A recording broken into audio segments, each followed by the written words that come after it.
My name is Vinay. I work as a machine learning engineer with Unify ID.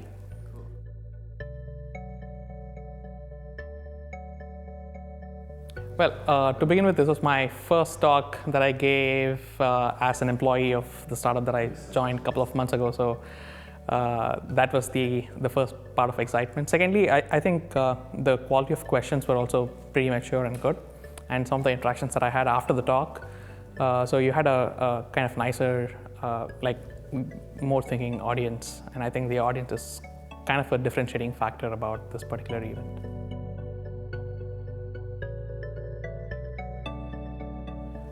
Oh, that's a good question. To me, data puts bread on the table to begin with. I think beyond that, it's just an artifact of human existence. Like, it's basically that aspect that captures the reality, right? And reality is always fascinating. And data, if captured well, should basically mirror that fascinating aspect. And why and what is the core source of the fascination? That's, I think, more philosophy. I'm not a very good philosopher.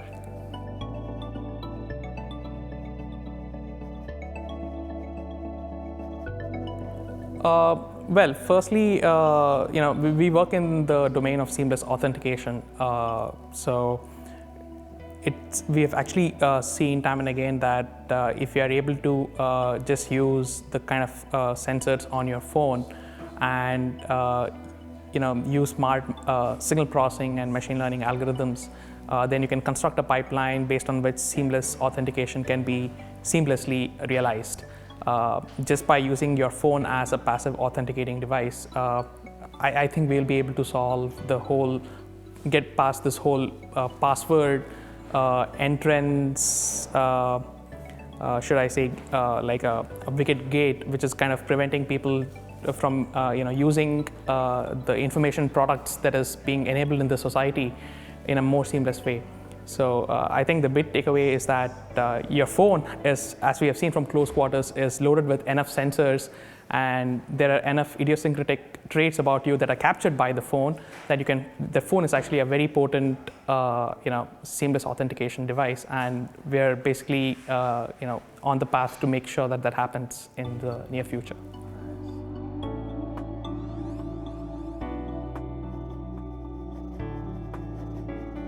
I think what I've seen is that at a certain point of time, people have realized that they have become a good data scientist. It's like one of those things, when you go through a phase transition and post-phase transition, you realize that you're in a different phase, but you don't actually get to realize that you're going through the journey. Like in my case, my doctoral thesis basically dealt with a lot of real-world data. And at a certain point of time, I had basically worked on computational political science data sets, basically data sets coming from roll call votes in United States Senate, then United States Census data. Then I worked with data about restaurants in the Bay Area and about medical healthcare Part D claims.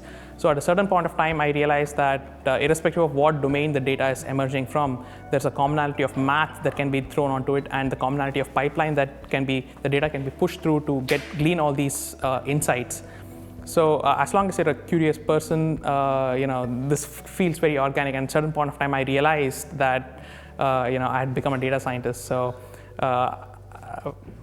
the only suggestion I can give is dedicate at least one day a week towards going through the state-of-the-art literature, specifically the flagship journals like JMLR and JASA, and keep yourself up to date. To me, the most exciting thing is that everything happens so fast in the world of data sciences.